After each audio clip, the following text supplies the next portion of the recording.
বন্যাত্তর কৃষি পুনর্বাসনের জরুরি বার্তা। বন্যা প্লাবিত এলাকায় যেখানে আমন ধানের প্রচুর ক্ষতি হয়েছে সেখানে পানি নেমে যাবার পরপরই ধান গাছের গোড়া পচে গেছে কিনা ভালো করে পরীক্ষা করুন। পচে না গেলে গাছের গোড়া থেকে আবর্জনা, কচুরিপানা ও আগাছা পরিষ্কার করে দিন, যাতে করে গাছ আবার আলো বাতাস পেয়ে সজীব হয়ে উঠতে পারে। যদি কোনো ক্ষেতের অধিকাংশ ধান গাছ পচে যেয়ে থাকে তাহলে আবার স্থানীয় জাতের নাবি ধানের চারা রোপণ করুন। এই নাবি জাতের চারা যেমন বিরুই, নাজির শাইল, বিনা শাইল বৃহত্তর ময়মনসিংহ অঞ্চলে পাওয়া যেতে পারে। এসব ধানের চারা 15ই আশ্বিন পর্যন্ত রোপণ করা যাবে। চারা রোপণের সময়ে কম দূরত্বে সাধারণ সময়ের চেয়ে 1.5 গুণ বেশি অর্থাৎ প্রতি গোছায় 5 থেকে 6টি করে চারা রোপণ করুন।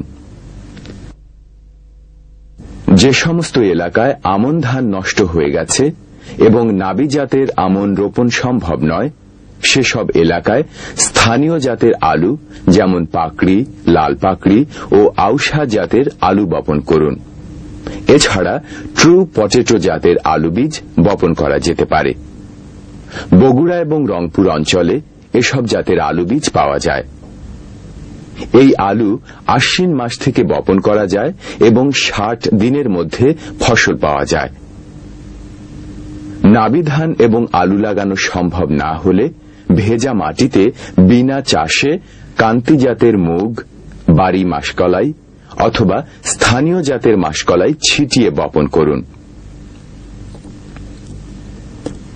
আমন ধান, আলু এবং ডাল চাষ করা না গেলে টরি 7 জাতের সরিষা বীজ ছিটিয়ে বপন করুন।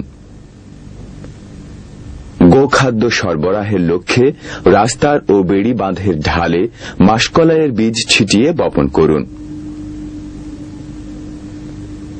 চর এলাকায় বন্যার পানি নামার পর মিষ্টি আলুর লতা অথবা ঢাকা 1 জাতের চীনাবাদাম চাষ করুন। ক্ষেত এবং আশেপাশের ডোবা নালা থেকে কচুরিপানা সংগ্রহ করে স্তূপাকারে রেখে দিন, যা পরে জৈব সার হিসেবে ব্যবহার করা যাবে। বন্যাত্তর কৃষি পুনর্বাসনে এগিয়ে আসুন, ফসলে ফসলে মাঠ ভরিয়ে তুলুন।